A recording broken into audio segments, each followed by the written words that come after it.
3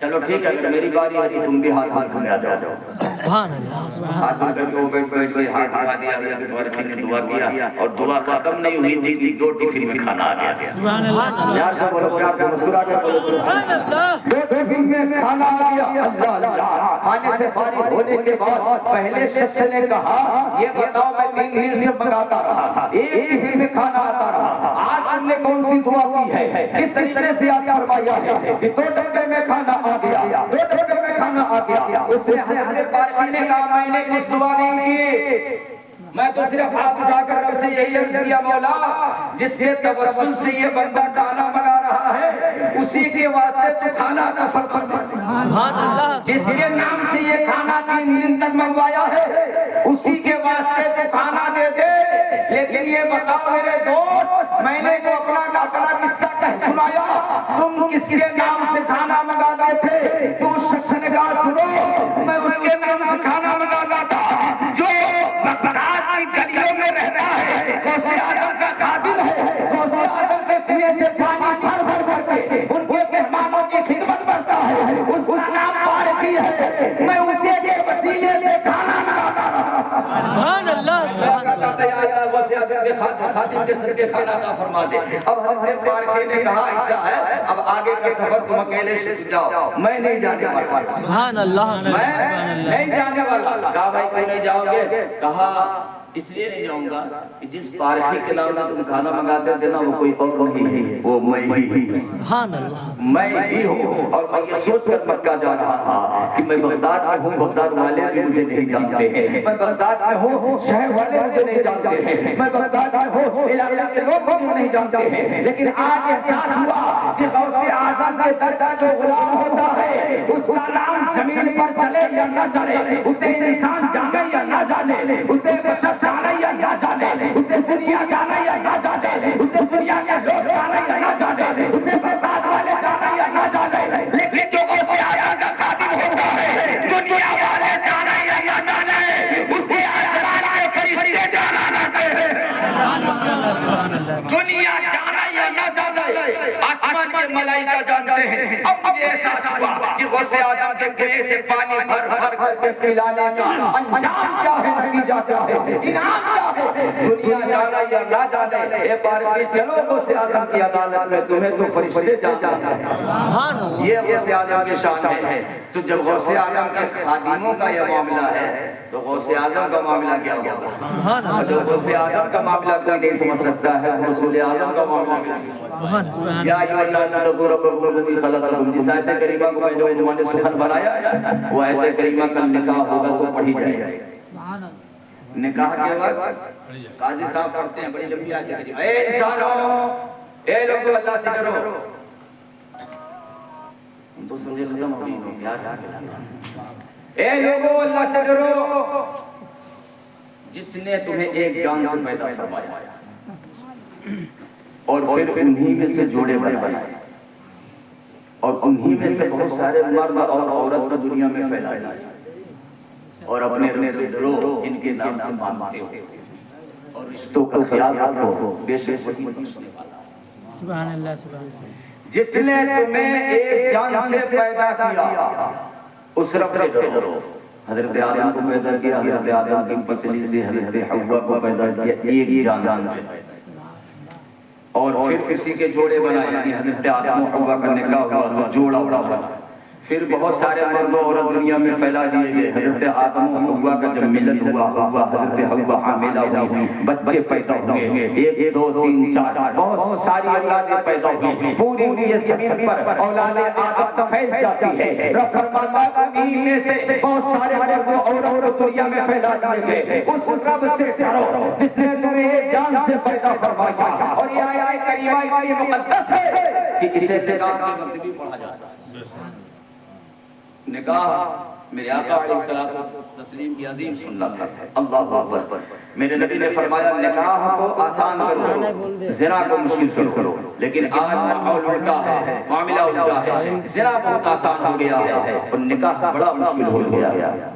دیکھیے یہ صافے والے جا رہے ہیں، آپ سنبھالیے آپ کے بغل والے ہاں دیکھیے جا رہے ہیں جا رہے ہیں مت جاؤ یار تھوڑی دیر اور سن لو ہمارا تو معاملہ یہ ہے بیٹھو فرش پر پہنچ گئے عرش پر پھر فوراً چلے آئے فرش پر یہ ارجن پور کی زمین کی برکت ہے محبت سے بولو سبحان اللہ آنا جانا لگتا ہے نکاح بہت مقدس ہے اور اللہ کے محبوب کی عظیم سنت ہے اللہ اکبر دیکھیں حضرت آدم حوا کا نکاح جنت میں ہوا نا زنا کو مشکل کرو نکاح کو آسان لیکن آتا ہے زنا آسان ہے نکاح مشکل ہے نکاح کیسے مشکل ہے جو داماد بننے والا ہوتا ہے وہ کہے گا اپاچی لوں گا جو داماد بننے والا ہوتا ہے وہ کہے گا بلٹ لوں گا جو داماد بننے والا ہوتا ہے وہ فور ویلر کا ڈیمانڈ کرتا ہے اور وہ اے سی فریج کولر کا ڈیمانڈ کرتا ہے شعر ریاض میں جملہ دینا چاہتا ہے سماج میں بے حیائی برائیاں عام ہو چکی ہیں اور جہیز کا ڈیمانڈ عام ہو چکا ہے وہ انسان جس کو رب نے سب کچھ عطا فرمایا ہے لیکن وہ بھی پیالہ لے کر کے بھیک مانگا کرتا ہے مجھے گاڑی چاہیے مجھے فریج اور کولر چاہیے مجھے اے سی چاہیے مجھے فور ویلر چاہیے اللہ اکبر میں سوچ میں پڑ گیا یہ سماج کا بندہ مانگے ہیرو ہونڈا یہ دکان کا نوکر مانگے اسکوٹر یہ کیسا ملا ہے ہمیں سنو اگر بھیک مانگنے کا اتنا شوق ہے تو اپنا گھر چھوڑ کر کے حاجی علی کا آستانہ پکڑ لو اپنا گھر چھوڑ کر کے حاجی ملنگ کا آستانہ پکڑ لو اپنا گھر چھوڑ کر کے مکتوبے کی چھوٹن کے پاس چلے جاؤ اپنا گھر چھوڑ کر کے سید سالار مسعود غازی بہرائچ شریف چلے جاؤ گمچھا بچھا دو تمہارے مانگنے سے زیادہ تم کو عطا کر دیا جائے گا تمہارے مانگنے سے زیادہ دے دیا جائے گا لیکن ایک بات یاد رکھنا آنے والا بھی تمہیں بھکاری کہے گا جانے والا بھی تمہیں بھکاری سبحان اللہ سبحان اللہ بھکاری ٹھیک لیکن یہ بھکاری جو جہیز کی ڈیمانڈ کرتے ہیں یہ ہمارے لیے ٹھیک نہیں ہے کیوں ان کی ڈیمانڈ پر نہ جانے کتنے باپ ہاتھ ہتھیار کر لیتے ہیں ان کی ڈیمانڈ پر نہ جانے کتنے باپ خودکشی کر لیتے ہیں نیند کی گولیاں لے کر کے باپ سویا کرتا ہے تب جا کر کے اس کو نیند آیا کرتی ہے 4 بچیوں کا بوجھ اس کے سر پر ہے ڈیمانڈ ہوتا ہے مجھے موٹر سائیکل چاہیے ڈیمانڈ ہوتا ہے مجھے فور ویلر چاہیے اب یہ باپ کی آمدنی تو ہے نہیں اور سوچ میں پڑ جاتا ہے کہ اپنی بیٹے کا ہاتھ ملا کیسے کروں گا اپنی بیٹے کو دلہن کی شکل میں کیسے دیکھوں گا اللہ اللہ ذرا دیکھو تو صحیح وہ بیٹے کا باپ جو بیٹے کو پالا بھی ہے بیٹے کو کھلایا بھی ہے بیٹے کو پہنایا بھی ہے آج نکاح کا وقت آ جاتا ہے گھر میں لولا موجود نہیں ہے اور سوچ میں پڑ جاتا ہے کہ بیٹے کا نکاح کیسے کروں گا بیٹے کے ہاتھ ملے کیسے کروں گا دن بھر مزدوری کرتا ہے 250-200 ملتا ہے نمک روٹی میں چلا جاتا ہے بجٹ فیل ہے اب اپنی بیٹے کو دلہن کیسے بنائے گا سماج میں جو مانگ چل رہی ہے جو گنڈا مانگ رہا ہے جو اسکوٹر مانگ رہا ہے جو ہیرو مانگ رہا ہے اس کی مانگ کو کیسے پوری کی جائے گی اللہ اکبر اب یہ باپ ایسے قیام لیتا ہے آنسو بہاتا ہے رات کا سناٹا ہے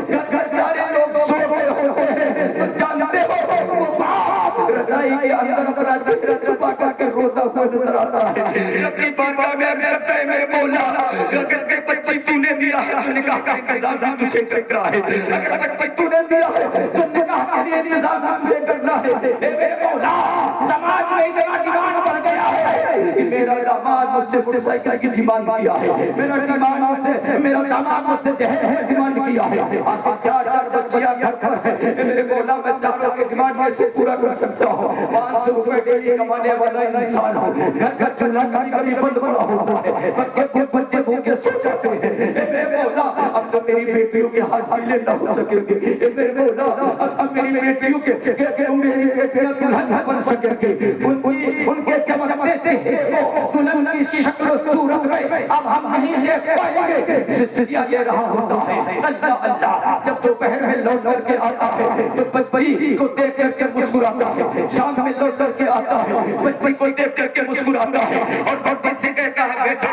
تمہارے نکاح کا انتظام ہم نے کر دیا ہے تمہارے جہیز کا انتظام ہم نے کر دیا ہے بالکل چہرہ مایوس مت کرتا تمہیں دلہن بنا کر کے سسرال میں بھیجوں گا تمہیں تمہارے ہاتھ کو پیلا میں کرواؤں گا تمہاری شادی میں جہیز بھیجوں گا لیکن راز کھل جاتا ہے وہی بیٹے کے کان میں جب باپ کی سسیاں پہنچتی ہے نا باپ کا رونا اس کی بیٹے کے کان سن لیتے ہیں رضائی کے اندر وہ چھپا کر کے آنسو بہانا جب بیٹے کے کان پردے کی آڑ سے سنتے ہیں نا تو پردے کے آڑ میں بیٹے چارپائی پر لیتے ہوئے ہیں کوئی سک رہا ہے یہ اسے سنائی پڑتا ہے، کوئی رو رہا ہے یہ اسے سنائی پڑتا ہے، نسبت کو چھوڑتی ہے، پردہ ہٹاتی ہے، اپنے باپ کے کمرے کی طرف جب دیکھتی ہے تو رضائی کے اندر سے آواز آ رہی ہوتی ہے، رضائی کے اندر سے سسکنے کی آواز آتی ہے، رضائی کے اندر سے بلکنے کی آواز آتی ہے، رضائی کے اندر سے دعا کی آواز آتی ہے، رضائی کے اندر سے رونے بلکنے کی آواز آتی ہے، اور جب یہ بچی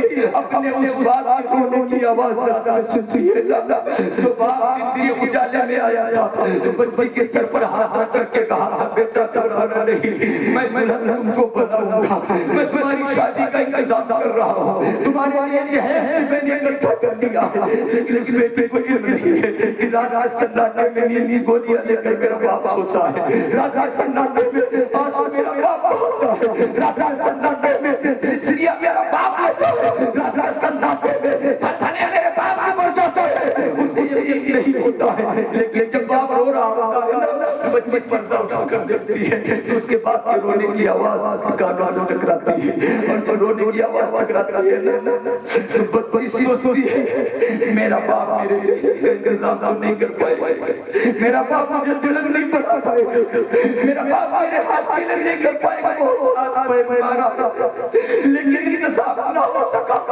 اب اس کے سامنے دو راستے نظر آتے ہیں، یا وہ بچی خوشی کر لیتی ہے، اپنے گلے میں پھانسی کا بندھن ڈال کر کے اپنے باپ کے بوجھ کو ہلکا کر دیتی ہے، یا دوسرا راستہ یہ ہوتا ہے کہ کسی غیر کے ساتھ راہ فرار اختیار کر لیتی ہے اور بھاگ جاتی ہے، اللہ کاری پر مجبور ہو جاتی ہے۔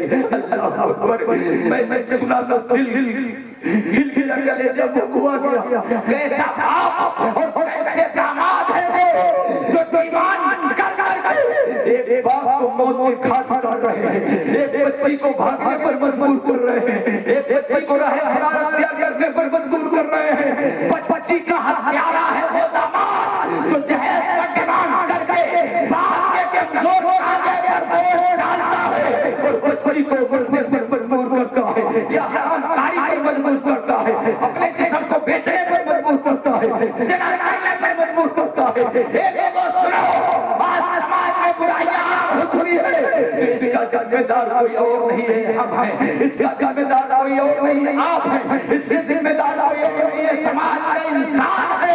اگر خود اپنے آپ کو سدھار لے تو سماج میں برائیاں ختم ہو جائیں۔ ہر انسان ایک دوسرے کی برائی پر نظر رکھتا ہے، تم سدھر جاؤ، تم سدھر جاؤ، لیکن شیر علی آسانی یہ کہہ کر جا رہا ہے کہ دوسرے کو مت سدھارو، تم خود سدھر جاؤ، دنیا سدھر جائے۔ سبحان اللہ، سبحان اللہ۔ بچی غیروں کے ساتھ بھاگ گئی، پیپر اٹھا کر پڑھو، دیکھو وشت اٹھا کر موبائل، کلیجہ مکو آتا، ہماری بچی غیروں کے ساتھ جا رہی ہے، اس کا ذمہ دار کون ہے؟ وہی داماد ہے نا، جہیز کا لمبا ڈیمانڈ کر رکھا ہے۔ جب وہ بچیاں باپ کو سسکیاں لیتے ہوئے سنتی ہیں تو برداشت نہیں کر پاتی ہیں، یا تو خوشی کر لیتی ہیں یا تو کسی غیر کے ساتھ راہ فرار کرتی ہیں۔ لعنت ہے ایسے جانات پر جو جہیز کا ڈیمانڈ کر کے ایک باپ کو، ایک بیٹے کو مرنے پر مجبور کرتا ہے۔ اللہ تعالیٰ ہم سب کو جہیز کی لعنت سے بہت دور رکھے۔ ہونا تو یہ چاہیے کہ جہیز نہ دو نہ لے، ایک تنظیم ہونی چاہیے، اس میں جہیز نہ دو نہ لو۔ جانتے ہو بیٹی اپنا جسم بیچ رہی ہے، اللہ اللہ، اور ان کے جسم کے خریدار کوئی اور نہیں ہے، ہمارے ہی بیچ کے درندے ہیں، ہمارے ہی بیچ کے درندے ہیں۔ اللہ اللہ، وہ جو اپنے وقت میں کسی غیر محرم لڑکی پر نظریں پٹالا ہے، یہ قرض ہے۔ اگر کسی غیر لڑکی کے ساتھ آپ نے زنا کیا ہے، آپ نے بدکاری کی ہے، تو یہ بہت بڑا قرض ہے، یاد رکھنا۔ آپ کی بیٹی کو بھگتنا پڑے گا، آپ کی بیوی کو بھگتنا پڑے گا، آپ کی ماں کو بھگتنا پڑے گا۔ جانتے ہو ایک صاحب ہے جن کے ساتھ بچیاں ہیں، غربت اتنا زیادہ ہے کہ نکاح کا انتظام نہیں ہو سکتا ہے، باپ مزدوری کرنے کے لیے جاتا ہے، کوئی پوچھتا نہیں ہے، شام کو خالی ہاتھ واپس آ جاتا ہے، بڑی بیٹی سے دیکھا نہیں جاتا ہے۔ اب بڑی بیٹی اسے کہا آپ کا حضور اب شادی کا انتظام نہیں کروں گی، مجبور ہو جاتی ہے اور وہ سج سور کے سوا کو نکلتی ہے۔